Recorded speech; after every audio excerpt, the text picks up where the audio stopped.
Hi, this is Tina, and I am so excited to be here with Nalini from Chalice of Wisdom. Hi, Nalini. Hi, Tina. Oh, this is a very, very, very special update because we're celebrating the upcoming release, the launch of your new book. Yeah, we are. That finally got written in spite of me almost. Yeah. I would love to hear how this all came into being. For anyone who has followed you for a while or has known you, they'll know that you're an amazing storyteller. You publish articles on your blog, you're a regular contributor on medium.com, and you have such a beautiful way of telling stories. And one of the things that I think is so awesome about your book, Walk a New Way, is that it's your story. And Yeah. Now, and we'll be launching Walk a New Way on the 22nd of this month, right at the solstice, right after the alignment. This is all at the Great Mother's design and discretion. So my team has learned how to scramble on her orders. And it's been an interesting process. As Tina was saying, as you were saying, I've written all my life. It's just something that I enjoy, and I like telling stories. People learn through stories. It's fun, and I've never had any interest in telling what you would call my own, because I know that it's the light. The light comes through each of us differently. We all experience it differently. We come here to have our own experiences. And why would mine matter? It matters to me, and therefore it manifested. And then years ago, I read Elizabeth Hayes's book, Initiation, which anybody who's especially a woman on any kind of spiritual path has probably read.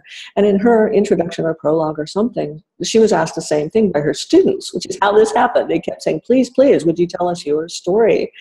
How did you get here, wherever here is in consciousness? And my feeling on it was always, but you'll get there your own way. We each get there in our own way. So why will my way make any difference? And anyone who has ever told their way, people have tried to make it into a religion, and so I'm really not interested.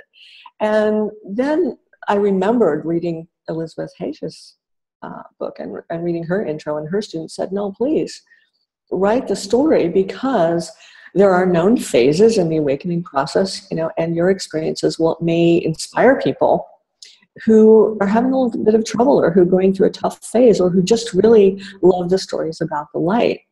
And I had forgotten that until probably about a year ago, sort of getting that nudge, like, well, and you actually have a lot of it written down, which of course had to all be rewritten, because the cool thing, actually really fun thing about this, is I've had to learn how to actually write. And there's one thing to write, and then there's another thing to write.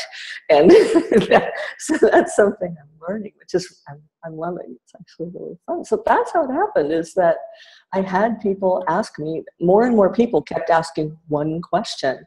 And that was, how did you get to this place in awareness, a place in consciousness? And I resisted, because emulating someone else and how they got there really isn't going to work for anyone in a new cycle. But the light will out. The light will do what it will do. And it was the light, it was the Great Mother that said, no, put this story out there. So here it comes. Yay, so exciting, so beautiful. And that's the thing, through storytelling, someone may hear something all of a sudden that they may have heard a million times before, and suddenly it lands, So that's what's so beautiful. Yeah. Well, we all know that's happened for us. You read different people's stories, and you think, oh, they're that, and you relate in a certain way. I just reread a biography of my teacher, and there were 3 places in that book where the light came right through me, and it was as though the person interviewed in the book and or the teacher and I were saying the same thing, but it was the light saying it. Nothing could have been more clear. It's the light saying this, or the light having this experience through each of us. And hopefully that is what comes through in the book. Yes. Well, anytime when I read any of your articles, you have such a beautiful way of articulating things anyway. And then on top of all of that, the energy that flows through is like such a clear transmission that I think that is what makes it stand out. So I'm really looking forward to it. And awesome. So we'll place the link below and you'll see it on the video here. And we invite you all to come and enjoy in this celebration of letting this light be shared and reading a beautiful story, walk a new way. When you see the cover, it's already one of those, oh yes, you just yeah. So exciting. I'm so happy that you're launching this. And then on top of it, that is happening right at this particular solstice time. So we'll talk more about that another time. But yeah, powerful. Very beautiful. Thank you. Is there anything else that you would like to share? Final words maybe from the book itself? Oh, really? It's just from the Great Mother, just her wish that the light would inspire and uplift and empower anyone that it touches, you know. And the final thing in the book, you have to remember that on this world, the infinite always says yes. Beautiful. Oh, thank you, Nalini. And thank you, everyone, for watching and for supporting and with spreading the light with this beautiful book. Find the links below. And until we meet again, many joyful blessings. Thank you, Tina.